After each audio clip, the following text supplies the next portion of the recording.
Visit umuc.edu. Good morning, America. Breaking overnight. Oh my God. Concert terror attack. A suicide bomber detonating an explosive device at an Ariana Grande show in England, packed with her young fans. It was just loads of chaos. Killing at least 22 and injuring dozens, including children. The explosion creating mass chaos. Fans fleeing in horror, jumping over rails, racing for the exits. Everyone just started screaming and running in every direction. Parents desperately searching for their children. President Trump responds this morning. So many young, beautiful, innocent people murdered by evil losers. New York and other cities around the world on high alert, and the incredible stories of heroism and kindness emerging. How people have been jumping in to help complete strangers after what authorities call an attack on the most vulnerable. Our team live on the scene this morning. A special edition of Good Morning America starts now. Live in Times Square, this is Good Morning America. Good morning, America. Let's get right to that breaking news. You are looking live at the Manchester Arena in England, where a suicide bomber set off an explosion in an Ariana Grande concert. The concert had just ended when the explosion happened. 20,000 people were there in the arena. So many of them were children. Just look at those pictures, young women, young boys, many of them probably going to the first concert of their lives. Here's what we know right now. At least 22 people killed, more than 50 injured. Police say another attacker died at the scene. They believe they know who it was, but no name released yet, and a second person has been arrested. Around 400 officers were deployed overnight to help with the investigation. And Ariana Grande spoke out overnight, tweeting, "Broken from the bottom of my heart. I am so sorry. I don't have words." It happened right at the end of the concert. Amy flew to Manchester overnight. She is standing by. And our team of reporters is tracking every angle of the story, starting with our chief foreign correspondent, Terry Moran, on the scene in Manchester. Good morning, Terry. Good morning, George. Manchester is a proud and usually bustling city. This morning, it is eerily quiet, in shock and grieving for what happened just about a block down there at the Manchester Arena.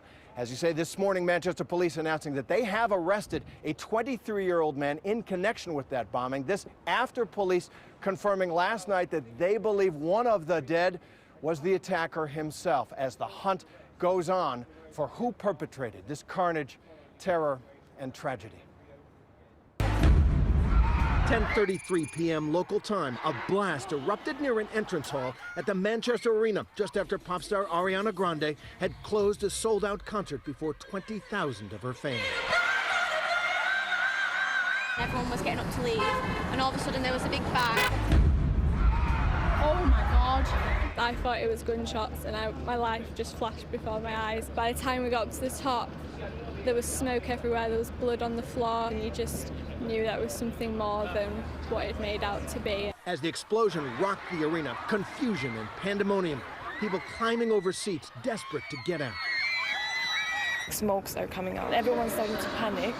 People started streaming out, and then next thing is a big flash, and then a whoosh of air, and then a smell in the air. Everybody's pushing, everybody's shoving, the shoes being lost, phones being dropped. We ran straight out the doors, all the way down to the hotel, and all I could hear was screaming, people crying, everyone was just running everywhere. It was completely madness. While a PA announcer tried to calm the panicked crowd. Just take your time and keep exiting the building. There's no problems here. Outside, mayhem as emergency personnel rushed to recover the 22 dead and help the 59 injured. Many concert goers, mostly teenagers, young girls, and their parents, were covered in blood and shrapnel. Call an ambulance, quickly! They are urgently trying to identify the dead man and determine if he acted alone or as part of a network. The grief in this city today is palpable. You can feel it because of the nature of this attack on children, on teenagers, their parents at a concert just closing at that moment when the attack came. And there's no question that this will scar those people that did survive. Robin? All right, Terry, thank you very much. And joining us now, Jessica and Ellie, they were both at the concert last night, and we are so sorry for what happened last night and thankful that you're both doing okay. Jessica, how are you doing this morning? I haven't slept. I haven't ate. I've been on and off, to be fair. I mean, they've just released the first name of the victim, or one of the victims, and I'm pretty sure that I recognised her from a previous show. So I just feel like I'm numb now because I've just cried so much over the past 12 hours. It's just been horrendous. We can only imagine, I mean, what you must be processing right now. And Ellie, how are you this morning, Ellie? I'm okay. I'm just in shock. I was just really, really scared, but now I'm home. I'm a little bit better. I'm glad to hear that. Jessica, can you tell us what you heard, what you saw last night? Ariana had just left the stage. It was the end of the show, and as everybody was leaving, they were leaving to walk up towards the stairs which take you to the entry of the arena and like to leave, and everything seemed to be fine, and then there was just this loud sickening bang, and it made the floor shake. It was so like impactful, and everybody around me just screamed, and we just all ran, and we just didn't know what to do. We thought somebody might have had like a gun or something. Ellie, when did you first know that something was wrong? When I stood up to leave, I was looking towards where the sound came from, and I heard the massive bang, and then everyone, as fast as they could, were trying to run away, and they were all screaming and crying, and I just wanted to get out. Did you see people helping others? I know that there was somebody from Ariana's group that was on the stage that was trying to tell people to stay as calm as they could. Yeah, somebody from her crew came out and was just telling everybody to remain calm and to just take the time as they were leaving. People were just doing the best that they could under those types of circumstances. You know, many people are wondering, you know, such a big crowd, 20,000 there at that arena. Was there security? Did your bags have to be checked before you entered last night, Ellie? Yes, but only briefly. Like, I thought it would be more security. Like, the only glimpse into my bag, there was no body search or anything. Like, anyone could have took anything in. And you experienced the same thing, Jessica? I was really surprised actually, because I actually saw Bruno Mars there like a couple of weeks ago.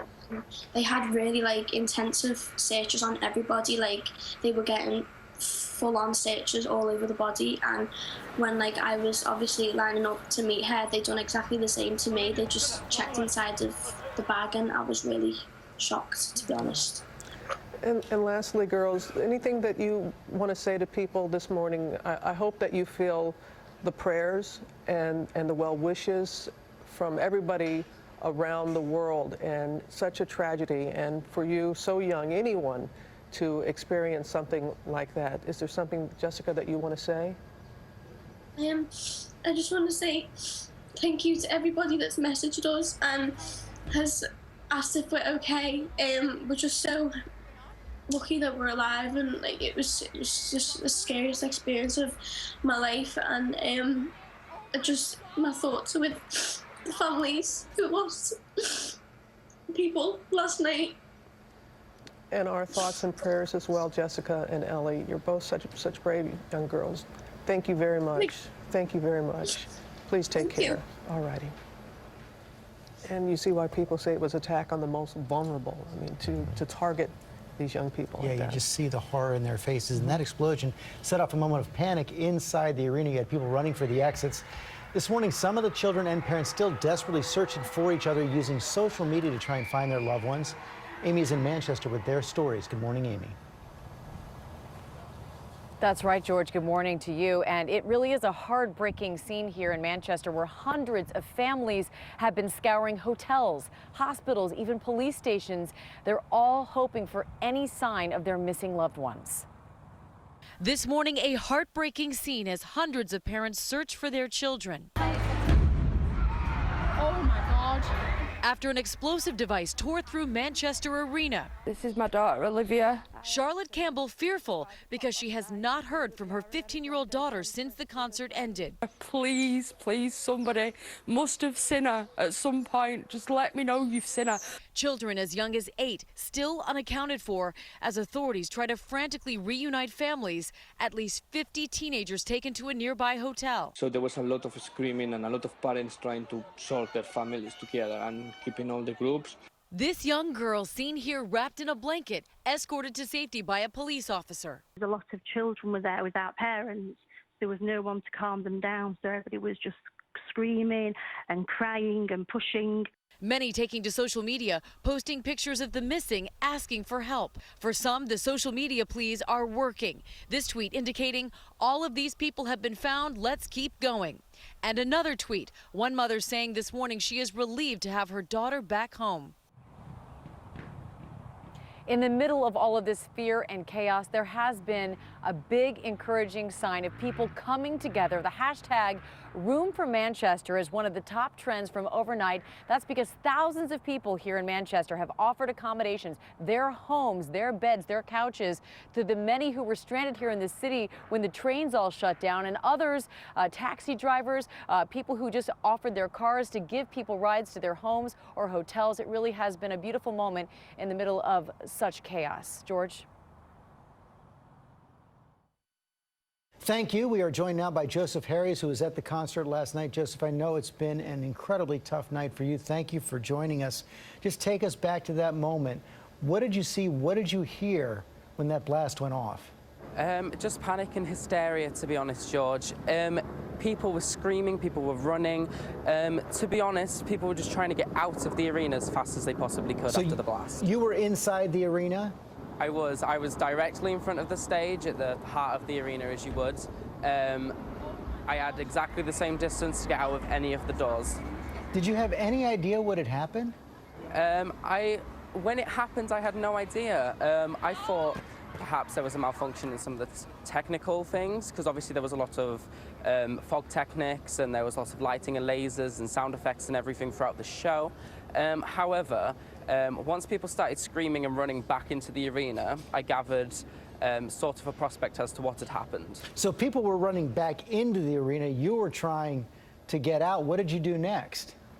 Well, I had my best friend with me. I grabbed hold of her wrist and told her to never let go of me in that moment.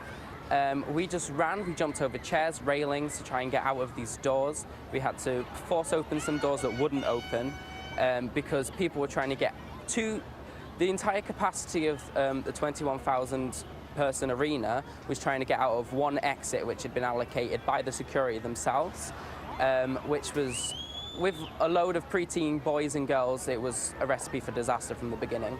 So how long did it take you to get out, and what did you see when you got out of the arena?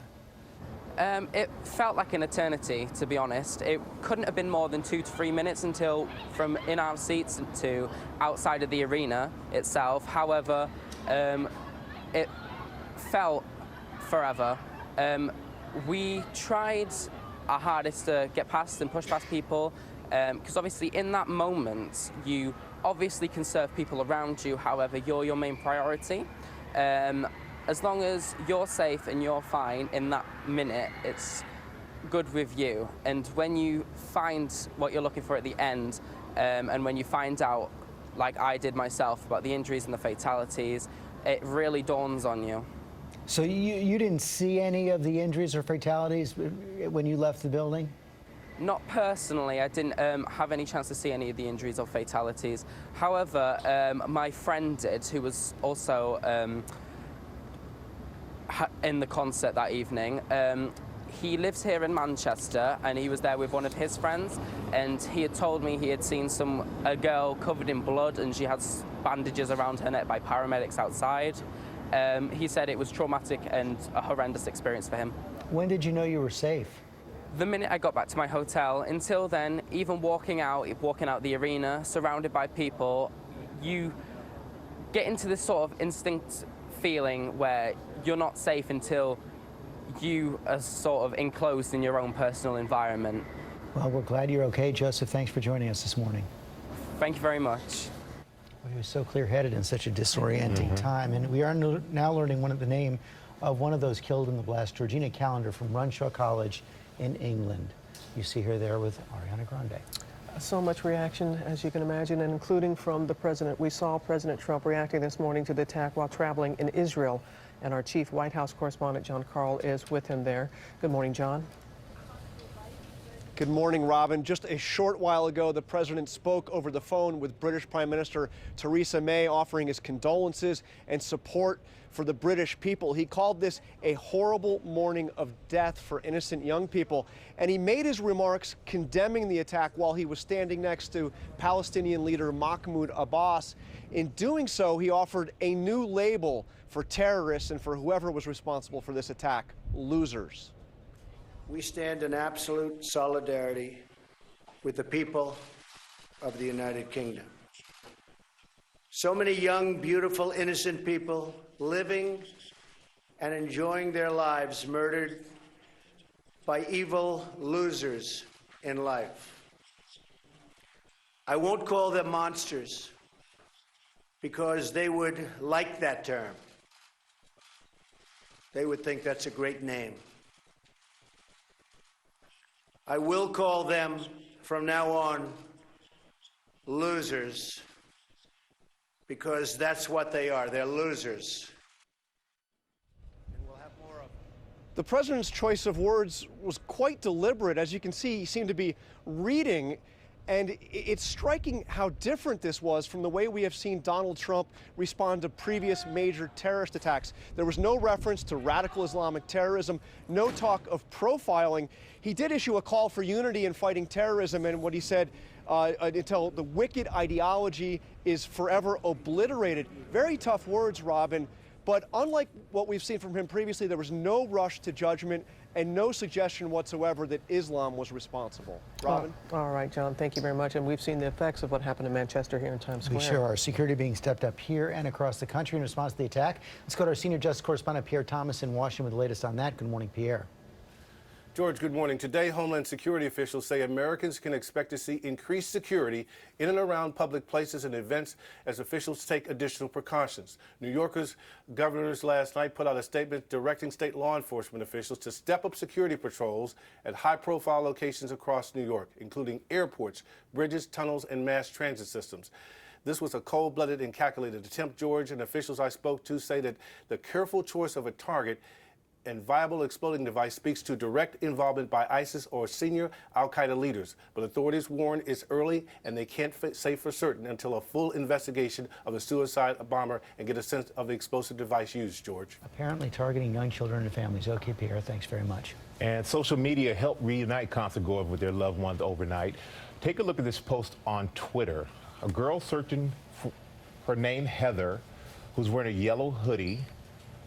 And within a few hours, the stranger tweeted back saying Heather was safe and sound and that they took her in to charge her cell phone. And this was just one of the reunions made possible by Twitter. And the news about Heather is getting more than 150,000 retweets and just one of the great uses of social media. Yeah, and we heard Amy talking about that as well earlier in her report, where Ginger is on her way back from the Bahamas. Rob is here with a check on the weather. Rob? Hey, good morning, Robin and everybody. I'm going to show you some damage that was done across northern Florida yesterday from some storms there. 60-mile-an-hour winds here, obviously bringing the awning down on that car at a gas station. And we have more storms that are going to be rolling through. And because of that, flash flood watches have been posted for from New Orleans all the way up to northern Virginia through at least tonight, in some cases tomorrow night. Heavy rain, another 2 to 4 inches, potential flooding there. That's the latest check on weather. Your local news and weather is next. But first, your Tuesday trivia brought to you by CarMax. You can now reserve a car online, and CarMax will hold it for you up to 7 days for free. You come in when it's convenient. I know this because I'm from 7 days in the future. Now, don't be frightened. 7 days in the future is a glorious place. After all, you had 2 good hair days in a row. Perfect. Right out of bed. And this car you reserved at CarMax.com is still being held for you for free. Pretty sweet. Or, as we like to say, from 7 days in the future, we still say pretty sweet. It's basically the same. And a very good morning, meteorologist Brian Vandergraaf. We're going to watch for rain to lift in from southwest to northeast as the day wears on. We'll see some showers through the mid-morning, maybe a few spotty showers, but into the afternoon and evening, I think that's when it really starts to pick up. And later tonight could be some pockets of heavy rain once again. So developing rain today, cooler, gray, upper 60s, 50s with showers tonight. Tomorrow, the rain ends. Our next batch moves in tomorrow night. An unsettled week, but better weather as we head towards the holiday weekend with warmer temperatures returning as well. With that southern rain, we'll try to get up towards the northeast and some heat.